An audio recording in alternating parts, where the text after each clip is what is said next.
चुस्ती से पानी पी लेता है। वो बहुत थका हुआ दिखाई देता है। सुषमा पास में एक छोटा स्टूल रखकर उस पर बैठती है। फिर वो लखन का पैर उठाकर धीरे धीरे दबाने लगती है।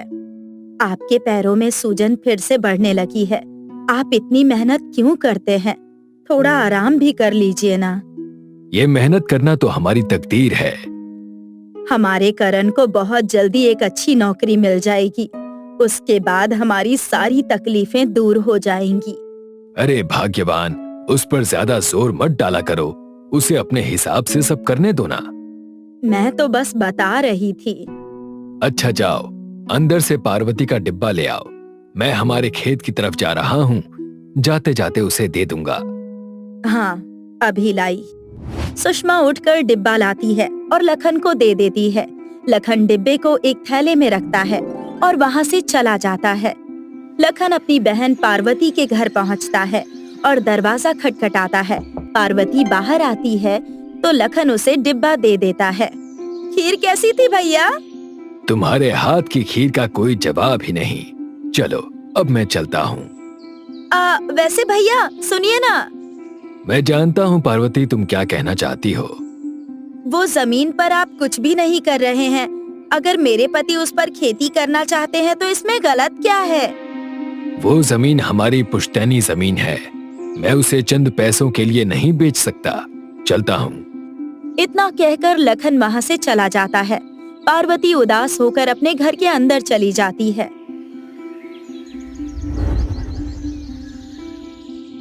अगले दिन एक युवक लखन के घर आता है। वो करण है, लखन का बेटा। तभी सुषमा और लखन घर से बाहर आते हैं। करण झुककर उनके पैर छूता है। तीनों घर के अंदर जाकर एक साथ बैठ जाते हैं। करण बेटा, कैसे हो? सब ठीक है ना? हाँ माँ, सब ठीक है। मेरे एग्जाम्स भी खत्म हो गए हैं। बस अब एक आखिरी चीज बची है। वो क्या बेटे?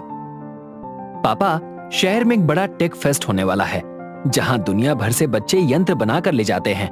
जो इसमें जीतता है उसे और ऐसे प्रोजेक्ट बनाने के लिए पैसे मिलते हैं। तो क्या तुम भी इसमें हिस्सा लेना चाहते हो? हाँ पापा, मुझे भी इसमें हिस्सा लेना है। बहुत अच्छा बेटा, ऐसे ही मन लगाकर काम करो। वो पापा, एक और बात थी।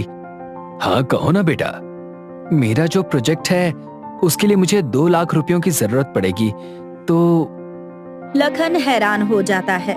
वो एक बार सुषमा की ओर देखता है, लेकिन सुषमा भी कुछ समझ नहीं पाती। कोई बात नहीं बेटे, मैं इंतजाम कर दूंगा। लखन की सहमति सुनकर करण मुस्कुराता है और कमरे के अंदर चला जाता है। लखन और सुषमा अब भी चिंतित दिखाई देते हैं। एक रात मास्टर जी सड़क से अपने घर लौट रहे होते हैं। तभी लखन अपना साइकिल रिक्शा चलाते हुए वहाँ पहुँचता है। मास्टर जी, आइए आपको घर छोड़ दूं।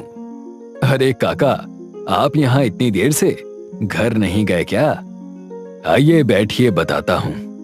मास्टर जी रिक्शे में बैठ जाते हैं और लखन उसे आगे चलाने लगता है। रास्ते में दोनों बातचीत करते जाते हैं। तो आज रात को भी काम? हाँ मास्टर जी, मेरे बेटे को शहर की एक प्रतियोगिता में हिस्सा लेना है, जिसके लिए मुझे कुछ पैसों की जरूरत है। बस इसीलिए आज से ही दिन और रात दोनों समय रिक्शा चलाना शुरू कर दिया है। तभी वो मास्टर जी के घर पहुंच जाते हैं। मास्टर जी रिक्शे से उतरकर लखन को 20 रुपए का नोट देते हैं। ध्यान रखना लखन जी, मैं करण के अच्छे भविष्य के लिए जरूर प्रार्थना करूंगा। इतना कहकर मास्टर जी चले जाते हैं और लखन अपना रिक्शा चलाते हुए वहाँ से निकल जाता है। लखन दिन रात गांव की गलियों में अपना रिक्शा चलाता रहता है। वो पेड़ के नीचे बैठता है और पास की चाय की दुकान को देखता है, लेकिन कुछ नहीं लेता। देर रात तक मेहनत करने के बाद वो सड़क किनारे रुककर अपनी थोड़ी सी कमाई गिनता है। और फिर एक दिन लखन स्कूल के बच्चों को उनके घर छोड़ता है और अपना रिक्शा मोड़ने लगता है। तभी गांव की सड़क से एक तेज रफ्तार में कार गुजरती है। कुछ समय बाद करण घबराकर अस्पताल में दौड़ता हुआ आता है। वो वार्ड ढूंढकर अंदर चला जाता है। वार्ड में आते ही करण चौंक जाता है। वो लखन को पैर पर प्लास्टर लगाए बिस्तर पर लेटा देखता है। करण नम आंखों से पिता के पास जाता है और अपनी माँ को संभालता है।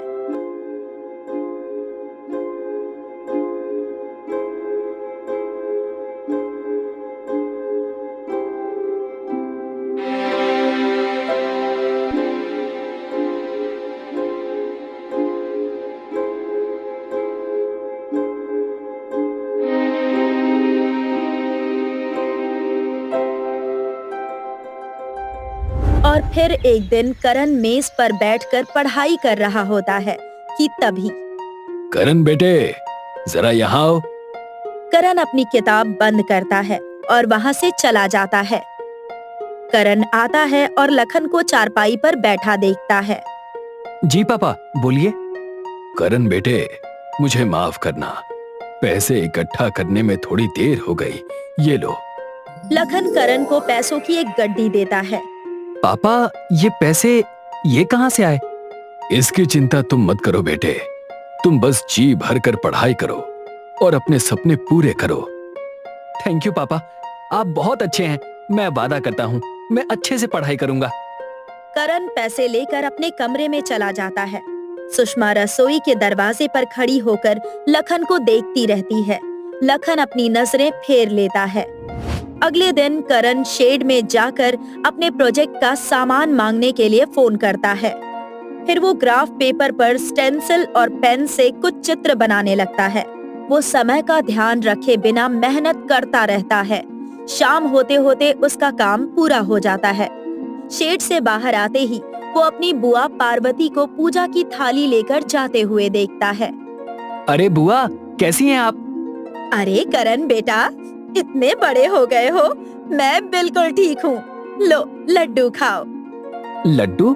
किस खुशी में बुआ? क्या फूफा जी ने कुछ नया लिया है?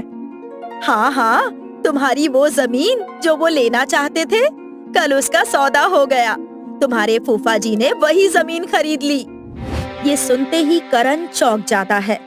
कुछ समय बाद करण उदास होकर सिर झुकाए घर में आता है। चारपाई पर बैठे लखन और सुषमा उसे देखकर चिंतित हो जाते हैं। करण, क्या हुआ तुम्हें? सब ठीक तो है ना बेटा? क्या हुआ बेटा? क्या कुछ बिगड़ गया है? मुझे बताओ। करण आंसू भरी आंखों से अपना चेहरा उठाता है और रोते हुए अपने पिता के पैरों में गिर जाता है। पापा, आपने ऐसा क्यों किया? क्या जरूरत थी आपको वो जमीन बेचने की? बेटा, मैं मजबूर था। मैं नहीं चाहता कि मेरी परेशानी की वजह से तुम्हारे सपनों पर कोई आंच आए। नहीं पापा, मैं जानता हूँ वो जमीन आपको कितनी प्यारी थी। आपने सिर्फ मेरे लिए ऐसा क्यों किया? बेटे, मैं तुम्हें वो सब कुछ देना चाहता हूँ जो कभी मुझे नहीं मिला। तुम बस जी जान से मेहनत करो, मैं तुम्हारा हर सपना पूरा करूंगा। अब मेरा कोई सपना मेरा नहीं है पापा। अब मेरा बस एक ही लक्ष्य है, वो जमीन आपको वापस दिलाना। इसके बाद करण उठता है और अपने कमरे के अंदर चला जाता है। वो अपने कमरे में आकर फोन निकालता है और किसी को कॉल करता है। हेलो भैया, मैंने आज सुबह जो भी सामान ऑर्डर किया था वो मुझे कैंसिल करना है। आप मुझे पैसे रिफंड करा दीजिए।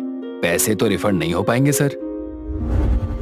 और कुछ दिनों बाद करण फिर से शेड में जाता है। वो अपने प्रोजेक्ट का नक्शा समेटकर एक ओर रख देता है और अपने पिता के साइकिल रिक्शे से कपड़ा हटाता है।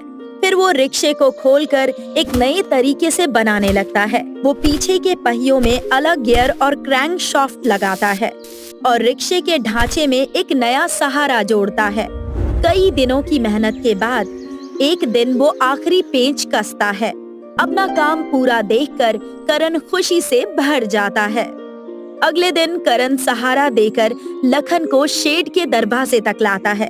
सुषमा भी उनके पीछे आती है। लखन और सुषमा दोनों की आंखों पर पट्टी बंधी होती है। माँ, पापा, आप अपनी आंखों की पट्टी हटाइए। जैसे ही दोनों अपनी आंखों से पट्टी हटाते हैं, उनकी आंखें हैरानी से फैल जाती हैं। लखन का साधारण साइकिल रिक्शा अब पूरी तरह बिजली से चलने वाला रिक्शा बन चुका होता है। ये क्या बेटा, ये तुमने क्या किया? पापा, आपने मेरे लिए बहुत मेहनत कर ली। अब बारी मेरी है। मैंने पैसे वापस मांगने की कोशिश की, पर उन्होंने मना कर दिया था। इसीलिए उन पैसों से मैंने ये बनाया है। अब मैं काम पर जाऊंगा और मैं वादा करता हूँ कि आपको आपकी जमीन फिर से दिलाऊंगा। बेटा, लखन भावुक होकर करण को कसकर गले लगा लेता है और फिर करण इलेक्ट्रिक रिक्शा चलाकर गांव में निकलता है। वो कई लोगों को उनके स्थान तक पहुंचाता है और पैसे कमाता है। इस नए आविष्कार को देखकर सभी गांव वाले हैरान हो जाते हैं। मास्टर जी भी करण को पहचान लेते हैं और उसके आविष्कार की प्रशंसा करते हैं। वो पूरी मेहनत और लगन से काम करता रहता है और फिर 1 महीने बाद एक रात करण पूरे दिन काम करके मुस्कुराते हुए घर लौटता है। वो अपनी माँ सुषमा को कुछ पैसे देता है, जिन्हें वो एक छोटी गुल्लक में रख देती है। क्या हुआ बेटा, काफी खुश लग रहे हो। हाँ बेटा, आज तुम्हें पैसे भी दुगने दिए हैं। क्या कोई बड़ा अफसर बैठा था हमारी गाड़ी में? बड़ा अफसर बैठा तो नहीं था, पर मिला जरूर। अच्छा, क्या बात हुई उससे? बीती दोपहर करण एक पेड़ के नीचे बैठकर खाना खा रहा था और उसका रिक्शा पास में खड़ा था। तभी एक शानदार कार उसके सामने आकर रुकी। कार से एक व्यापारी उतरा और करण का रिक्शा देखकर हैरान हो गया। वो अपने ड्राइवर के साथ करण के पास आया। ये गाड़ी तुम्हारी है? जी हाँ, कहिए क्या बात है? क्या इसे चलाने के लिए किसी तरह के तेल की जरूरत पड़ती है? जी नहीं, ये पूरी तरह से बैटरी पर निर्भर है। इसे चार्ज करना पड़ता है। वाह, ये तो बहुत अच्छा आविष्कार है। मेरा नाम भूषण है। मैं शहर की बड़ी मोटर कंपनी का मालिक हूँ। मुझे तुम्हारा ये आविष्कार बहुत पसंद आया। क्या हम साथ मिलकर इस चीज को बड़ी संख्या में लोगों के लिए बना सकते हैं? बिल्कुल, क्यों नहीं? तो ठीक है, मैं कल जरूरी कागजात के साथ आऊंगा। तुम मेरे ड्राइवर को अपना पता बता दो और मैं कल ही तुम्हें तुम्हारा पहला भुगतान दे दूंगा। करण की सफलता देखकर सभी हैरान और खुश थे। बेटा, तब तो तुम इसे काफी बड़े स्तर पर बनाकर और लोगों की मदद कर सकते हो। जी पापा, पर मेरा सबसे पहला काम हमारी जमीन वापस लेना है। करण अगले दिन की तैयारी करने अपने कमरे में चला जाता है। अगले दिन लखन पैर पर प्लास्टर लगाए कुर्सी पर बैठा होता है और करण चारपाई पर बैठा होता है। तभी भूषण वहाँ आता है। करण उसका स्वागत करता है और लखन भी बैठे बैठे उसे नमस्कार करता है। क्या हुआ आपको? ये चोट कैसी? वो दरअसल। तभी भूषण का ड्राइवर कागजात लेकर अंदर आता है। लखन उसे देखते ही पहचान जाता है। लखन को वहाँ देखकर ड्राइवर चौंक जाता है। उस दिन लखन का जिस कार से टकराकर एक्सीडेंट हुआ था, उस कार को भूषण का वही ड्राइवर चला रहा था, जो दुर्घटना के बाद वहाँ से भाग गया था। ये खुलासा होने के बाद भूषण का ड्राइवर शर्मिंदा होकर सिर झुकाकर खड़ा रहता है। मुझे माफ कर दीजिए साहब, उस दिन मैं जल्दी में था और मुझसे ये गलती हो गई थी। इतनी बड़ी गलती? आज तुम्हारी वजह से इन्हें इतनी तकलीफों का सामना करना पड़ रहा है। लखन जी, इसकी गलती के लिए मैं आपसे माफी मांगता हूँ और इसकी वजह से आपको जो भी गंवाना पड़ा, मैं उसकी भरपाई करने के लिए तैयार हूँ। लखन और करण